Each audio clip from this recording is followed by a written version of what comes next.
Welcome to Straight Talk. I'm Eugene Chan.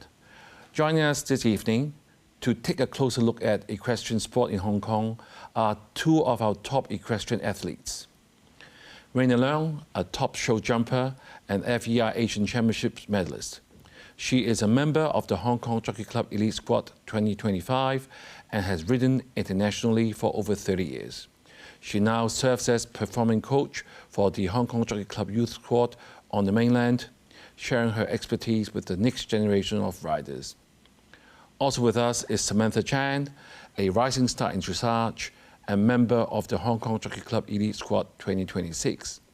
At just 23, she helped Hong Kong win its first ever Asian Games team bronze in dressage and continues to compete internationally while training in Germany. We'll hear about their journeys, their training, and what it takes to represent Hong Kong at the highest level of equestrian sport. Welcome, Raena and Samantha. Thank you. Let's start with the obvious question by the viewers. What exactly is equestrian sport, and how different is it to horse racing? So equestrian sport, we work with an animal, we work with horses, and we compete together. So in my particular discipline, show jumping, we jump over fences, we try to keep them up, and we complete it hopefully in the quickest time possible. Right. Sammy? And in dressage, it's a bit different. You don't go as quick, or it's not as adrenaline causing as show jumping, but people have explained it as ballet for horses, and the point of the rider is to try to keep as still as possible and make it look as easy as possible. Right. I understand there are three forms of equestrian. Yours is dressage, yours is show jumping. There's also one more called eventing, isn't it? So what exactly is eventing? It's like a combination of ours. So they have to do a dressage element, but not quite as high level as the pure dressage. Then they also have to do a show jumping element, again, not quite as high as the pure show jumping. And their third element is cross country. So they have to jump all these fences, going uphill, downhill, into the water. So it's like the triathlon, basically, of equestrian. Right, so before we get further into the sport, maybe we'll start with asking both of you, why were you involved in this sport? I mean, it's not like table tennis or swimming or basketball, they're so popular amongst other people. So maybe start with Raena. I know you have been riding since age 6, and can you tell us how you got sort of interested in this, and what make you want to go on to show jumping? I've always liked animals since I was young.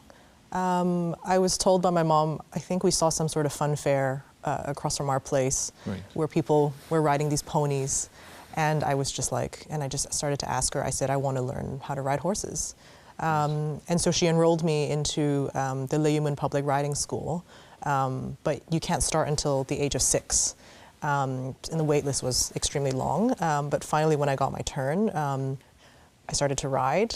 Actually had a horrible experience the first time, because the pony kept trying to bite my boot, was pulling his head down, and I was ready to cry. But my mom was like, okay, we've waited this long, and if you're just going to cry, then maybe this isn't for you. But somehow I just kind of gritted my teeth, and I was like, no, this is something I want to do, and been doing it ever since. Well, Sammy, you started also at a very young age, at 8, right? And what sort of drew you to the horses and make this passion more than just a hobby now? Well, I also started similar to Raena. I really liked animals, and my parents, well, they said it was kind of like a surprise that they signed me up for lessons, and I guess I just kept going. And of course, it always starts off as a hobby. You don't go in as an 8-year-old saying, I'm going to do this professionally, I'm going to this competition, and I'm going to get this % and this specialization. But I think it's similar the way you go through life. It just all falls into place, and I knew this was something I was really passionate about, and I also had, luckily, the skills to keep going. So then it kind of turned into my full-time profession. Right, so you would be a professional athlete from now on. That's your dream. Wow. So I'm going to ask both of you. People, when you look at horses, equestrian, it looks very glamorous and it looks very expensive. So maybe I'll ask a more senior person. Raena, if I say that it is perceived as sort of an exclusive, expensive sport, would you agree? I think in some ways, for sure, when you go up to a professional level, But I think in all professional sports, when you engage with professionals, there are definitely expenses that are involved.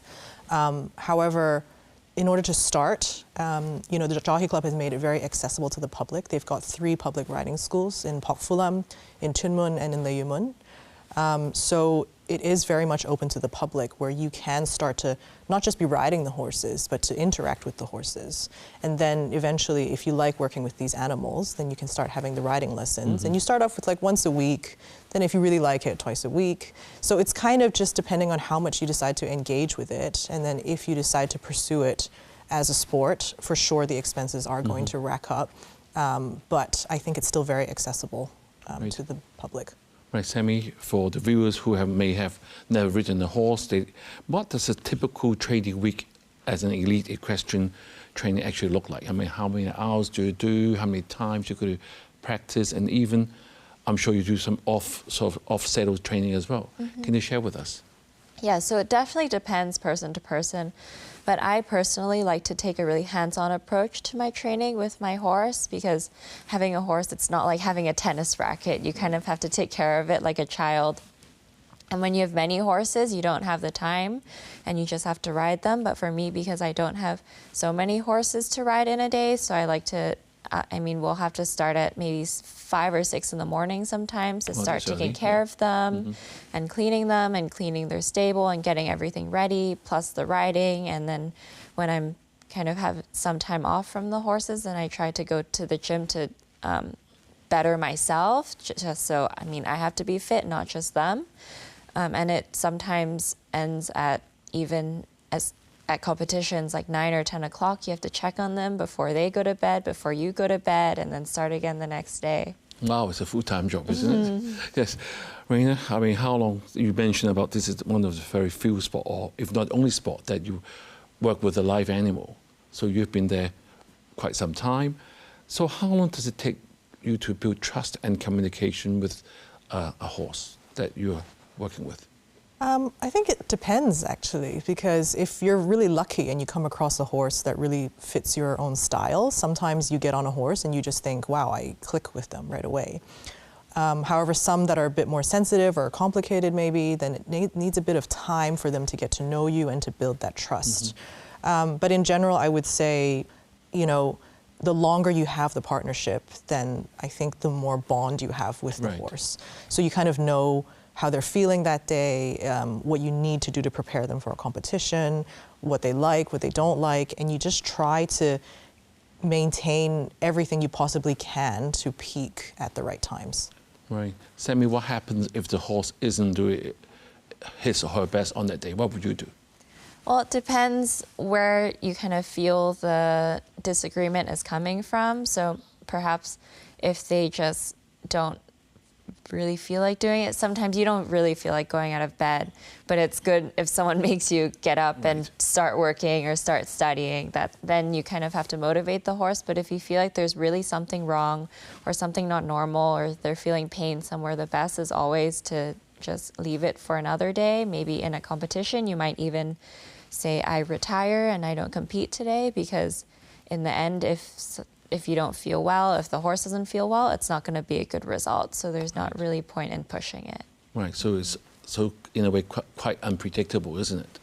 Yes. Raena, let's talk about your personal development. I've read up about what you have done. You have quite a remarkable achievement. You, the first Hong Kong show jumper to compete in the FEI World Cup final and the FEI World Equestrian Games. And since then, you won a few medals, including the team gold and individual bronze at the 2019 Asian Championships. So how did you progress from local competitions to the international scene, and how did all these shape your career as of today? So I got lucky. I already knew sort of in school. I did a lot of other sports, but it got to a point where I had to choose one. And in the end, it was show jumping. And it got to a point where if I really wanted to pursue this, I had to move overseas. And I ended up living in Germany for over 10 years, actually, just for the sake of training and to be able to access the circuit. And I got really lucky. I found a coach that I worked really well with, and we found horses that really suited me, so I had a great team behind me. And to qualify for the World Games was actually kind of unexpected. We were just like, there's a qualifier, you're in really good shape. I think this is maybe a good time to attempt this. And we got the qualification. And for the World Cup final, it was also great timing because China is sort of just coming up with the World Cup shows and the World Cup League. And at the time, maybe they weren't quite as established, but because we've been in Europe quite a while already. So when we went to China, then I managed to win the league and qualify for the World Cup final. And then it just kind of went on from there, and that's also when the Jockey Club decided to step in and become a sponsor for me. And because of that, I was really able to, instead of just doing it as a hobby, it became really like, this really can be my profession. And that's basically where it went from. Right, let's take a short break now, and we'll be back with more Straight Talk.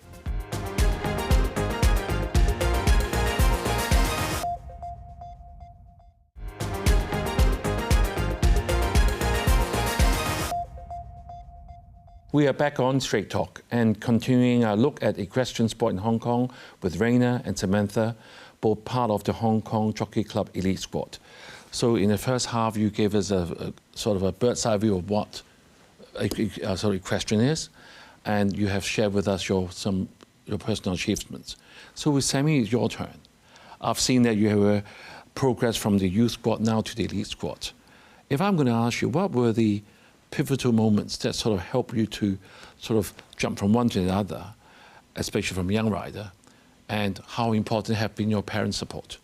I started in Hong Kong riding in Pafulam and in Bees River and Fan Lang, and it felt like kind of unachievable having to even go being able to be on the youth squad because there weren't so many dressage riders at the time. But I was lucky to have the right combination of support and my coach and the horse, and I was able to make it on the youth squad. So that was a really good goal. But then the jump from the youth squad to the elite squad was quite a big gap. So I was really, really lucky that my parents said, okay, I know you should be going to university, but if you want to do the Asian Games, we'll support you as best as we can. And we found a good horse and we made it to the Asian Games. And the beauty of the program from the Jockey Club, it makes a good thing to aim for and it makes a good goal, but once you're there, it's just designed to support you. So it's not like, oh, I've made the squad, now I can relax. You always have to keep going, and it kind of helps push you on the way. And it wasn't so easy, but the Asian Games was definitely the thing that really drove me, and that was the main goal. And the elite squad really helped, being on the elite squad really helped to push me along the way. Actually, I've been observing both of you in this interview. I feel that both of you are very calm. I mean, calm looking at least. I'm sure you had that from your training, from your sort of horse work. So it must be mentally demanding, Sam. I mean, how do you deal with it? When you're under pressure, music, you make sure your horse is working to how you want it. How do you handle the stress so well? I personally am quite a low stress person in general, but something I've really learned is that, I mean, it doesn't help anybody if you're stressed out or if you're anxious, and the horse can feel it, and sometimes if they feel you're stressed out, then they also get more anxious. And it's kind of nice being a rider from Hong Kong because you feel a bit like the underdog, so you don't have so many expectations, especially when you're competing in Europe where there's not so many other Hong Kong or Asian riders with you. So then your biggest competitor is really yourself rather than other people, and I think that really helps. Right. Is that why you've done so well in the recent Asian Games? Let's say so. Right. Raena, I mean, we saw that you are transitioned from an athlete now to a coach as well. So how does your role as the Hong Kong Jockey Club Youth Development Program mainland performance coach sort of contribute to the development of Hong Kong riders? How do you do that? I think we have a great crop of talent. And because the sport is developing so fast in the mainland, we have a lot of riders that, who live there and can represent Hong Kong. So I think once the Jockey Club realized that we have such a crop of talent there, and because, most of the senior team is in Europe, some of them are in Hong Kong, so they needed somebody to also look after the kids over in the mainland. I actually took a small break from competitions from 2022 until this year. Actually, I picked it up again this year. So during the last 3 years, I was able to work quite closely with the riders who are based in the mainland. And so I've been going in and out to sort of check on them, in some ways to kind of mentor them and share my own experiences, because now that they have all these junior and young rider championships, I've been to the senior ones, and it's just a good way to kind of translate and help them on this path. And knowing that we have such a good crop of talent, it's important to grow them into like what Sammy has done from the youth squad and to transition onto the senior squad. Well, Sammy, I know that you are sort of doing training in Germany. I'm sure being young age, you look at different things sort of with a long-term view of whether you want to be a professional athlete, although you have already just decided. So what will be the major challenges do you think you're facing? Would the funding be one thing? Will you be able to exposure to different competitions, or even the coaching? I mean, do we have, apart from Raena, I mean, do you find other coaches more readily available in other countries? Yes, so it's much easier, or kind of the only way to expand into international sport is being based in Europe, or sometimes in America, but mostly in Europe. And because there's just so many more horses and coaches abroad. But it is really tough living in Europe because you're away from your family and your friends and the systems you know, and you have to kind of set those up yourself. And my equestrian career up to this point has been quite structured. I was with a big stable, and they have the coaches available, the horses available. They tell you which competitions you go to. But starting this year, kind of starting self-funding and deciding what stable to go to and having to pick a coach, because even though all coaches might, or many coaches might be good, not all of them might suit you, and you might not communicate well.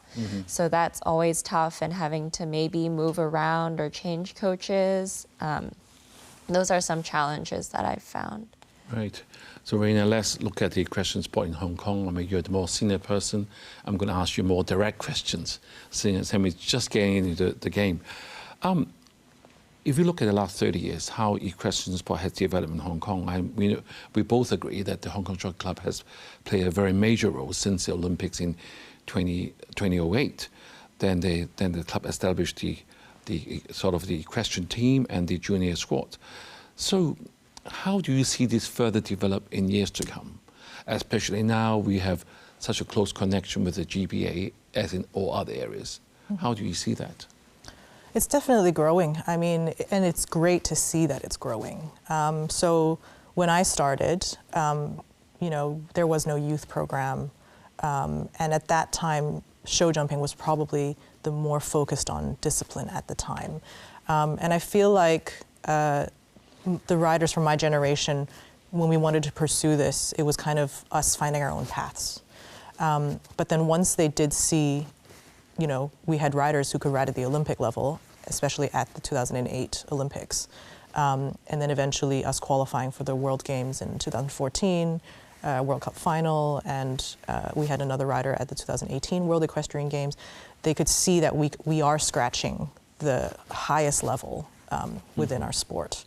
And then, of course, with that kind of exposure, then comes the funding and the support, not just from the Jockey Club, but also from the public.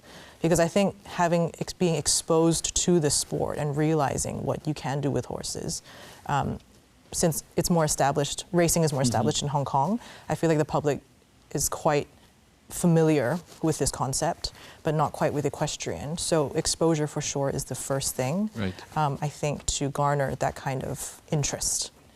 And then also now every year we have a show run by Leung. That also is going to help with the exposure. And with the mainland also really catching up now with the national games and with national championships, they are also slowly every year just having more and more competitions. I think every weekend there's a show either in Beijing or Shanghai or Chengdu. And the number of kids riding is, you know, can go up to 200 in a single competition. So just the sheer numbers and people enjoying the fact that, you know, you can work with horses and compete with them. I think it's been a great way to see people understanding and wanting to be part of the sport. Right, Sammy, quite like you said earlier, that when you go to Europe, you feel like you're an underdog, meaning that Hong Kong isn't seen to be the major force like fencing recently. So how do we rank internationally in your view, especially amongst other Asian countries like Japan and Korea? Historically, I would say in dressage at least, Japan and Korea have been more up there, but right now we're really climbing up. If you see our recent results in the Asian Games 2 years ago and the Asian Championships just now, we were team medalists, so we're definitely getting up there. And we don't have the population numbers, for example, that many of these other countries have. So perhaps we're not quite at the level of European countries because it is kind of a newer sport in our Hong Kong's history. But I would say we're really competitive at the Asian level for sure. Right. Sam, the last question for you is, what advice would you give to younger riders who aspire to do as well as you do, progress from the beginner level to compete at the elite level? What would you say to them today? I would say you can't just rely on other people to tell you what to do. If you really want to succeed, you have to study yourself and explore opportunities and take every opportunity you can to learn and to train and get better. And it doesn't just come from showing up. Like, attendance doesn't really mean anything. There's no one taking your attendance. Right. You really have to try yourself and make yourself better and think of ways to make your horse better, your system better. And if something's not working, then you have to change it. Raena, what would you like to see improve in Hong Kong sort of equestrian scene? If you have your wish. It's pretty good at the moment, but of course, you know, it will always help if you have, you know, more stables or more people. Because I mean, obviously, space-wise, we will always be somewhat limited. And at the moment, so all the major competitions is generally held in one venue, which is at the Bees River Country Club. So maybe to help the sport and to help the riders get a bit more experience, if we're able to hold more competitions in different venues, I think it'll give them maybe a better taste of what it's like competing on an international circuit. Right, thank you, Raena and Sammy, for sharing your personal journey so that all the viewers will be sort of inspired by your achievements and they get more interested in the sport. As we have seen, Hong Kong's equestrian scene is more than medals and competitions. It's a winning formula where passion, talent and determination make our riders true trailblazers on the international stage. Have a good evening and see you next week.